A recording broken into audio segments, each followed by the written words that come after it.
یا اللہ یا ربی یا اللہ یا اللہ یا اللہ. نحمده ونصلي على رسوله الكريم اما بعد فاعوذ بالله من الشيطان الرجيم بسم الله الرحمن الرحيم رب اشرح لي صدري ويسر لي امري واحلل عقدة من لساني يفقهوا قولي.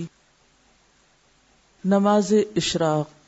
اشراق کا لفظ شرق سے ہے، شین ر قاف، اسی سے مشرق کا لفظ ہے. تو نماز اشراق وہ نماز جب سورج مشرق سے طلوع ہو جائے اس کے بعد پڑھی جانے والی نماز. ضحیٰ کے معنی ہے دن کا چڑھنا، اشراق کے معنی ہے طلوع آفتاب. پس جب آفتاب طلوع ہو کر ایک نیزے کے برابر بلند ہو جائے تو اس وقت نوافل کا پڑھنا نماز اشراق کہلاتا ہے، یعنی تقریباً 15 منٹ کے بعد. زید بن ارقم رضی اللہ عنہ سے مروی ہے، حدیث میں اس نماز کو صلاۃ الاوابین بھی کہا گیا ہے. اوابین کا لفظ اواب سے ہے. اواب کا کیا معنی ہوتا ہے؟ رجوع کرنے والا، بار بار پلٹنے والا. مغرب اور عشاء کے درمیان پڑھی جانے والی نماز کو جس روایت میں صلاۃ الاوابین کہا گیا ہے وہ مرسل ہے، یعنی ضعیف ہے. عام طور پر ہمارے ہاں کیا مشہور ہے؟ اوابین کی نماز مغرب کے بعد پڑھتے ہیں لوگ، جبکہ صحیح حدیث کے مطابق یہ نماز اشراق کی نماز ہے. اور یہ جو بار بار پلٹنے کی بات ہے نا، اب یہ ہے کہ جیسے تہجد کی نماز کے لیے اللہ کے حضور حاضر ہوئے، پھر فجر کی نماز کے لیے پھر پلٹے، تو پھر اشراق کی نماز کے لیے تو یہ بار بار پلٹنا جو ہے یہی دراصل اواب ہونا ہے. حضرت ابو ذر رضی اللہ عنہ سے روایت ہے کہ رسول اللہ صلی اللہ علیہ وسلم نے فرمایا، یصبح علی کل سلام من احدکم صدقہ فکل تسبیحۃ صدقۃ وکل تحمیدۃ صدقہ وکل تہلیلۃ صدقہ وکل تکبیرۃ صدقہ وامر بالمعروف صدقہ ونہی عن المنکر صدقہ ویجزئ من ذلک رکعتان یرکعہما من الضحیٰ. ہر آدمی پر لازم ہے کہ اپنے جسم کے ہر بند کے بدلے، یعنی ہر جوڑ کے بدلے صدقہ خیرات کرے. بس ہر تسبیح صدقہ ہے، یعنی سبحان اللہ پڑھنا.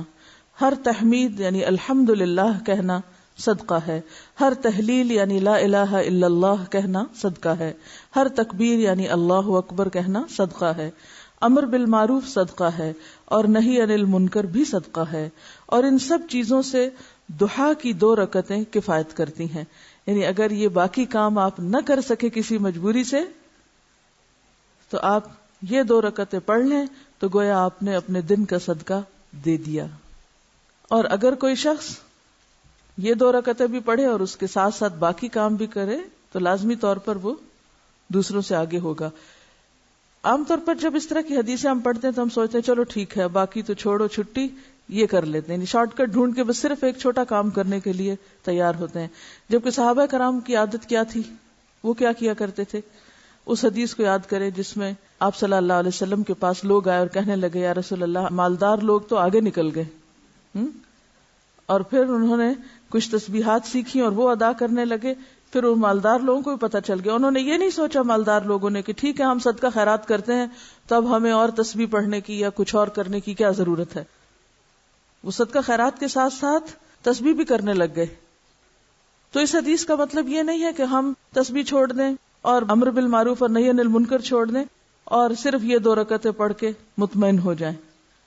یہ بات کہنے کا مطلب یہ ہے کہ ان 2 رکعتوں کا ادا کرنا اتنا اجر و ثواب کا باعث ہے کہ گویا ان ساری نیکیوں کو کر لینا ہے. لیکن وہ نیکیاں اپنی جگہ باقی ہیں، وہ الگ سے کریں گے تو وہ اصل شکل میں ہوگی. جیسے قل هو اللہ پڑھنا 1/3 قرآن کے برابر، اس کو لوگوں نے کیا سمجھا؟ اور کچھ نہ پڑھو، خالی قل هو اللہ ہی پڑھتے رہو، 3 دفعہ پڑھ لو پورے قرآن کا ثواب ہو جائے گا. اسی طرح حرم میں 1 نماز پڑھ لو، 1,00,000 نمازوں کا ثواب. لیکن وہ 1,00,000 نمازوں کا ثواب یہ تھوڑی ہوتا ہے کہ آپ کی 1,00,000 نمازیں بھی ادا ہو گئی. تو ہر کام اپنی جگہ کرنے سے ہوتا ہے. ہاں، یہ سمجھانے کے لیے ہوتا ہے کہ اس کام کا اجر و ثواب کتنا زیادہ ہے. رسول اللہ صلی اللہ علیہ وسلم نے فرمایا، اللہ تعالیٰ فرماتا ہے، اے آدم کے بیٹے، خالص میرے لیے 4 رکعتیں، خالص میرے لیے. 4 رکعتیں اول دن میں پڑھ یعنی اشراق کی. میں تجھ کو اس دن کی شام تک کفایت کروں گا, تیرے سارے کام ہو جائیں گے. اب آپ دیکھیے کہ یہ جو 4 رکعتیں ہیں ان میں جو خصوصیت کے ساتھ اجر کے لیے شرط رکھی گئی وہ کیا؟ خالص میرے لیے. اچھا, عام طور پہ ہم نفل پڑھتے ہیں تو کس طرح پڑھتے ہیں؟ جیسے اس روز مجھ سے کسی نے پوچھا جب میں تہجد کی نماز کے بارے میں بتا رہی تھی کہ کیا خیال ہے اگر اس روز یعنی تہجد کے وقت 2 رکعت تحیۃ الوضو کے پڑھ لیے جائیں, 2 حاجت کے پڑھ لیے جائیں, 2 استخارے کے پڑھ لیے جائیں, 2 فلاں کے پڑھ لیے جائیں. تو بات یہ ہے کہ ٹھیک ہے آپ وہ 2 مختلف نیتوں سے پڑھ لیں, لیکن تہجد تو تہجد ہے. اسی طرح جب ہم یہ نفل بھی پڑھتے ہیں تو عموماً ہم کیا کہتے ہیں, چلو حاجت کے پڑھ لیتے ہیں یا کوئی استخارہ کر لیتے ہیں, یعنی کوئی نہ کوئی غرض ساتھ لگا لیتے ہیں. برائی کچھ نہیں ہے اس میں, آپ لگا سکتے ہیں غرض, لیکن کوئی عبادت تو ایسی بھی ہو جو کسی غرض کے بغیر ہو, یا نہیں؟ ہاں, اپنی ساری غرضیں اللہ کے سپرد کر دینا اور خالص اس کے ہو جائیں, پھر وہ آپ کی ہر چیز کے لیے کافی ہو جائے گا. اصل میں ہمارا ذہن یہ ہوتا ہے کہ جیسے مختلف چیزیں ہمارے ہاتھ میں نا, ہم یہ کر کے یہ کروائیں اللہ تعالیٰ سے, یہ پڑھ کے یہ کروائیں, اس چیز سے یہ مسئلہ حل کرائیں. لیکن وہ جو ایک مکمل بھروسے کی کیفیت ہے, ایک توکل اور یقین اور ہر غرض سے اوپر اٹھ کے خالص اس کا ہو جانا, اس کا لطف ہی کچھ اور ہے. سمجھے کیا؟ کہ میں یہ صرف اللہ کے لیے اپنے آپ کو خالص کر کے پڑھ رہی ہوں, مجھے کوئی اس کے بدلے دکھاوا نہیں کرنا کہ میں دوسروں کی نظر میں اچھی ہو جاؤں, کہ لوگ سمجھے بہت نفل پڑھنے والا ہے. تو خالص کام اور ملاوٹ والا کام فرق ہے. معاذہ رضی اللہ عنہا نے حضرت عائشہ صدیقہ رضی اللہ عنہا سے دریافت کیا, رسول اللہ صلی اللہ علیہ وسلم نماز ضحیٰ کتنی رکعتیں پڑھتے تھے؟ وہ فرماتی ہیں 4 رکعتیں, اور جس قدر اللہ تعالی چاہتا آپ اس سے زیادہ بھی پڑھتے. ام ہانی فرماتی ہے رسول اللہ صلی اللہ علیہ وسلم نے فتح مکہ کے دن غسل کیا اور 8 رکعات نماز ضحیٰ پڑھی. معلوم ہوا کہ اشراق کی رکعتیں 2, 4 یا 8 ہیں جو سنت سے ثابت ہیں. حضرت ابو ہریرہ رضی اللہ عنہ نے فرمایا, مجھے میرے پیارے دوست نبی صلی اللہ علیہ وسلم نے 3 چیزوں کی وصیت کی, جب تک میں زندہ رہوں گا ان کو نہیں چھوڑوں گا.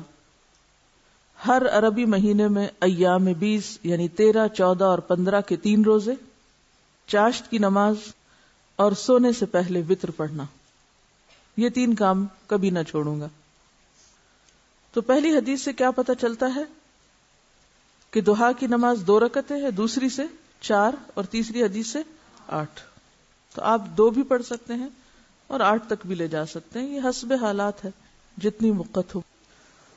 حضرت ابو ہریرہ رضی اللہ تعالیٰ عنہ کی مصروفیت کچھ اور طرح کی تھی, تو تہجد کے لیے نہیں اٹھ سکتے تھے تو وہ سونے سے پہلے پڑھ لیتے تھے. سب کے لیے ہو سکتا ہے. اگر آپ تہجد پڑھنا چاہتے ہیں تو پھر تو آپ صبح ہی پڑھیں گے نا, وہ تو الگ مسئلہ ہے. اصل میں یہ اشراق چاشت ایک ہی ہے, اگر ذرا پہلے پڑھ لیں تو اشراق ہے, تھوڑا دیر سے کریں تو چاشت ہے. ٹھیک ہے, اصل میں وہ صبح کی نماز ہی ہے, ایک طرح سے سورج طلوع ہونے کے بعد کی نماز ہے بیسیکلی. ذرا دھوپ بلند ہو جائے تو وہ ضحیٰ ہو گیا. سورج نکلنے کے تھوڑی دیر بعد یعنی 15 منٹ کے اندر پڑھیں تو اشراق کہلائے گی, ذرا تھوڑی تاخیر کرے اور دھوپ خوب چمک اٹھے تو ضحیٰ کہلائے گی. لیکن بیسیکلی ایک ہی نماز ہے, تھوڑا وقت کے آگے پیچھے ہونے سے نام بدل جاتا ہے. ان کا سوال یہ ہے کہ کیا اس کے لیے مصلی پہ بیٹھے رہنا ضروری ہے؟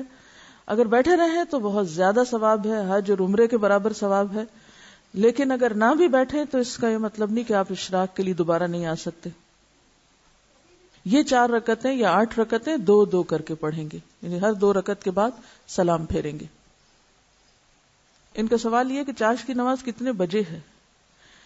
دیکھیے کہ بجے کی حدیث میں کسی بھی نماز کا وقت گھنٹوں کے حساب سے, بجے کے حساب سے نہیں بتایا گیا. اس میں سورج غروب ہونے کے بعد, سورج طلوع ہونے کے بعد, سورج طلوع ہونے سے پہلے, زوال ہونے کے بعد, دن ڈھلنے کے وقت, اس طرح کے اوقات بتائے گئے ہیں تاکہ دنیا میں آپ کہیں بھی ہو تو سورج کے اتار چڑھاؤ سے, آسمان کی روشنی سے اپنا کیلنڈر اور اپنی گھڑی, یعنی آسمان پر سورج کا نکلنا اور غروب ہونا اور ڈھلنا اور اونچا نیچا ہونا یہ ایک عالمی کلاک ہے. آسمان آپ کے لیے کیا ہے؟ کلاک. اور اس کی سوئی کیا ہے؟ سورج. ٹھیک ہے. تو ساری نمازیں اسی سے کسی نہ کسی طرح جڑی ہوئی ہیں، حتیٰ کہ عشاء کی نماز بھی جب روشنی ختم ہو جائے. ایک بات میں آپ کو پتہ کی بتا دوں دین پر عمل کرنے کے سلسلے میں، جس میں آپ کو بڑی سہولت ہو جائے گی. سمعنا واتعنا. سورج نکلا ہے، ایک نیزے برابر ہوا ہے، پڑھ لو، بس پڑھ لی. 2 4 8 بس ٹھیک ہے.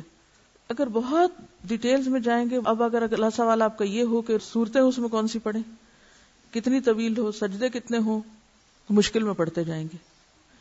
سمپلی ایک بات سنیں اور اس کو جتنی سمجھ آتی ہے وہ کر لیں، اور انشاءاللہ اس میں خیر ہوگی.